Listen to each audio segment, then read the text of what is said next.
What's good, everyone? OJ here. Welcome back to another video. Today we've got some awesome information for you guys, so let's go ahead and get right into it. And we're starting off with some big Nintendo Switch MPD sales. We also have some software debuts for Paper Mario the Origami King and also Ghost of Tsushima. Shoutouts to Matt Piscatello over there on Twitter. He rounded up all this MPD information. Now here's the thing, guys. MPD is for the US only, okay? It doesn't count like South America and Canada or any other regions. It's just for the US. Now we do have some leaked or some late numbers for Japan, which we will get into, but first we're going to start out with the US MPD and how the Nintendo Switch was once again the top selling system in the US. It continues its run. It's like well more than a year now. It's like 17, 18 months, something like that. The Nintendo Switch has been the best selling platform, and probably even more surprising to some considering how much this game has been bodied online by people out there. Paper Mario the Origami King actually had an impressive debut. Now here's the thing, guys, when it comes to the MPD sales here in the US, for most of the other platforms, they actually count the physical sales and the digital sales, whereas the Nintendo Switch, they only count the physical sales. So if you see a game that's already on there or highly rated, that's pretty impressive because the eShop has some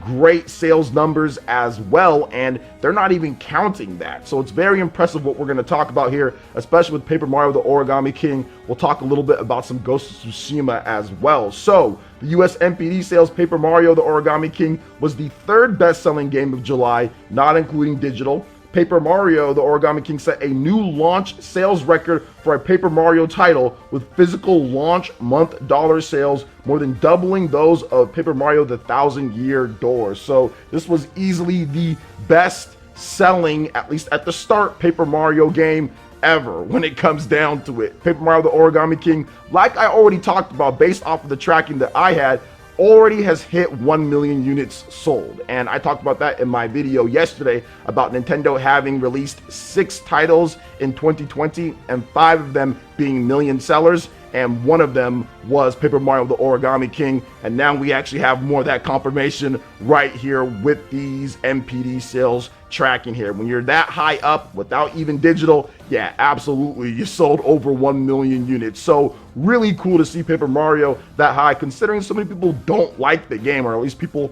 vocal about it online, which is fine. You don't have to like the game. You don't have to think it's the greatest thing ever. I mean, we're going to talk about Ghost of Tsushima, and while there's so many people that love this game and think it's the greatest thing ever, I don't necessarily like it as much. But that doesn't mean we can't be happy for its sales or whatever it does. But I will say this when it comes to Paper Mario, when it comes to Nintendo Switch franchises, whenever something comes out on Switch, whenever it's a new game or even a port or whatever the case is, so many more eyes are on it. The Nintendo Switch is such a more popular machine for just simply buying games than pretty much anything that Nintendo's had before when it comes to a home console. I think that it's even more popular with core titles than what we had with GameCube or some of the other fan-beloved systems out there. Super Nintendo, people just really rush out there and buy the certain games, you know, buy the big first-party games or whatever the case is. They can't get enough of it based off of these sales numbers here, based off of the Switch doing so well. People absolutely adore the system. It is selling at a faster rate than the PlayStation 4 and is right on track about with what the Wii was doing and could have a longer lifespan than the Wii. So it could end up being Nintendo's best-selling system of all time because they did combine that portable and home console style of development. So shout outs to Nintendo on that one. Now, speaking of some other news here, guys, Ghost of Tsushima, which also did extremely well. So it was July's best-selling game and the developer Sucker Punch's fastest-selling game release in history. Ghost of Tsushima also debuts as the 2020's 5th best-selling game. And also, here's another cool thing about Ghost of Tsushima. It actually beat out what I didn't think was the previous best-selling one, which was Infamous Second Son. That was Sucker Punch's next fastest selling game, was that one, and I was like, oh wow, I didn't know that. So shout outs to Ghost of Tsushima, and like I said, I'm not necessarily as high on the title. I can realize the game is objectively good, you know, I think that it is a solid game, and I did like what I played of it. I just wasn't as big of a fan of Paper Mario as much either, or even Ghost of Tsushima. Right now, I think Persona 5 Royal is like the best thing ever, you know, when it comes down to it. So for me, I kind of like some of the games things that came out beforehand. I think like Xenoblade Chronicles Definitive Edition, Final Fantasy VII Remake, Persona 5 Royal. I'm kind of enjoying those games a lot more than what we've gotten recently. But at the same time, I can still acknowledge that these are great games. These are good games. People are enjoying them. People are having fun, whatever the case is. And I'm all about that action when it comes to people just having fun with the games that they play. So good stuff all around there. Now, if you want to know a little bit more about the MPD, make sure you guys check out the link in the description. Matt Piscatella, he talks about a variety of things. But I also wanted to get into a little bit more Nintendo Switch sales news with the Japanese sales, because Nintendo is absolutely killing it. Now, I was looking to make a video about this or talk about this in an OJ Live yesterday, because usually we get the Famitsu numbers on Thursday, but for some reason we didn't get that. There might have been some type of holiday or something going on in Japan. I'm not really sure, but either way, that's cool. Shout outs to my man Koloko, because he actually found the numbers on Reset Era, or at least in his thread, somebody posted those leaked numbers. And it came late yesterday, because I'm seeing it. It came Thursday at 6:16 p.m., which we usually get the numbers in the morning on Thursday. So apparently here, Animal Crossing New Horizons, because we have software sales and we also have hardware sales, Animal Crossing New Horizons sold over 100,000 units again. I swear I've never seen anything like this in the history of the Famitsu sales. This game's sales legs are absolutely insane. 108,087 units. And remember, guys, with the Famitsu sales numbers, once again, this is just physical. It is not digital as well. So think about that just for a second. Animal Crossing, despite it being months and months old at this point, it's still selling over 100,000 units. And it hasn't been lower than like 50,000 units from what I understand. 50,000 or like 40,000. It's never went lower than that, which is just absolutely nuts and unheard of for a Japanese game. Now, also Ring Fit Adventure came in next with another 66,000 plus units. That has 1.3 million. Paper Mario the Origami King came in after that with 19,000 units. That has over 200,000 units. Ghost of Tsushima was after that with 32,000 units, and that has 330,000 units in Japan. Then after that was Mobile Suit Gundam Extreme vs. Maxi Boost, and that has another 18,000 units added on for 141,000 units. And then the new game on the list is Neptunia Virtual Stars RPG from Compile Hearts. That had 12,000 units as a new title. But the big thing here, guys, great software sales and everything like that, but the big thing here is the Nintendo Switch home console sales. So this is just absolutely nuts. The system sold 173,000 units this past week. That is up from the 86,000 units that they had the previous year. I mean, that is just absolutely crazy that they sold 173,000 units based off of no new hardware coming out, just getting more stock into the stores. And check this out, guys.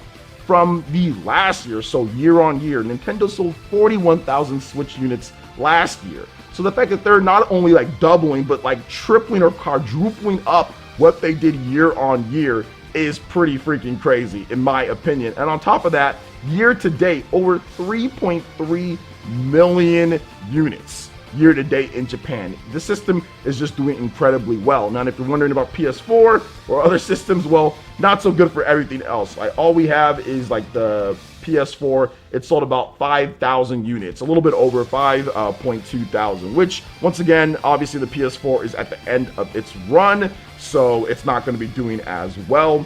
But it did go up from what it did the previous week, which was 4,000 units. But the Nintendo Switch is absolutely dominating the Japanese market. And to be honest, I don't see the PS5 or the Xbox Series X or any other system coming in and slowing down what the Switch is doing in Japan. I think that honestly, Switch pretty much has the Japanese market on lock based off of the numbers that we're seeing. Even if you look at what happened the previous gen, like let's say with the PS3 and when the PS4 came out, the sales didn't slow down this much. And the PS3 didn't get anywhere near as many titles as the PS4 is getting in its last year on the market before the successor comes out. I mean, this year's been pretty crazy. This year, and even if you date it back to the end of last year, it's been pretty crazy for games. Final Fantasy, Ghost of Tsushima, right? Persona 5 Royal. There's been a ton of stuff.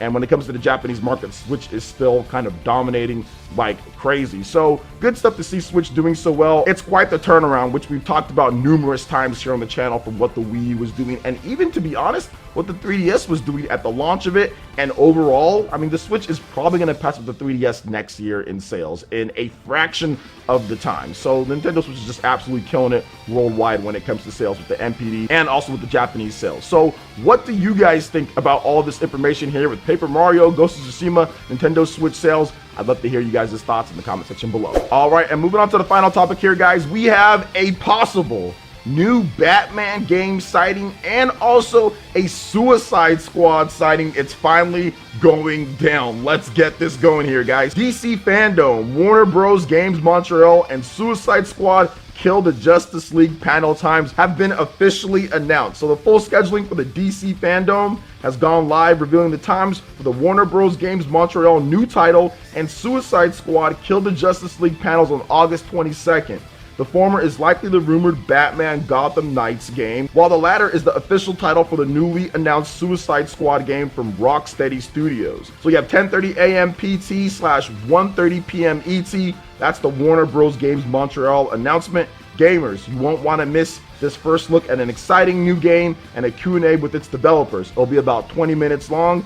And then at 5 p.m. PT / 8 p.m. ET, Suicide Squad Kill the Justice League. And that will have Will Arnett hosting the highly anticipated video game reveal from Rocksteady Studios, creators of the Batman Arkham franchise. That will be about 20 minutes as well. Now, you'll be able to check out each panel on the DC Fandom website. Encore presentations for each panel will follow on August 23rd. So I'm not sure if I'm going to stream this just yet or not. I mean, I do like the Batman Arkham games, and I'm not so sure what the Suicide Squad game is going to be about. But Rocksteady has a rock solid track record when it comes to their games. The only game that they made that I didn't like from them with the Batman games was the Batman Arkham Knight. I just didn't like that game. I loved Batman Arkham City, so I'm down to check out the new Suicide Squad game, and we're gonna have to wait and see the Batman game, or at least the new one, and how the style's gonna be. Is it gonna be like Arkham City? Is it gonna be like Arkham Asylum? Is it gonna be like something else? Are they gonna go in a different route? So we'll see what they do there. But either way, I'm excited for some Batman and Suicide Squad action. I think it's gonna be a lot of fun to see what they have for us. I'm just hoping that there's actually some gameplay, but something tells me that it's just going to be like CG cutscenes, but you never know with these type of things, right? So what do you guys think about everything that we discussed here? I'd love to hear your thoughts in the comment section below. All right, guys, that wraps it up for this video here. Check out the links in the description. We've got Twitter. You want to give us a like and a follow on there. Stay up to date on all latest gaming news and information. Also, make sure you like, comment, and subscribe, and share this video if you can. Thank you guys so much for watching, and we'll catch you for the next one. Peace.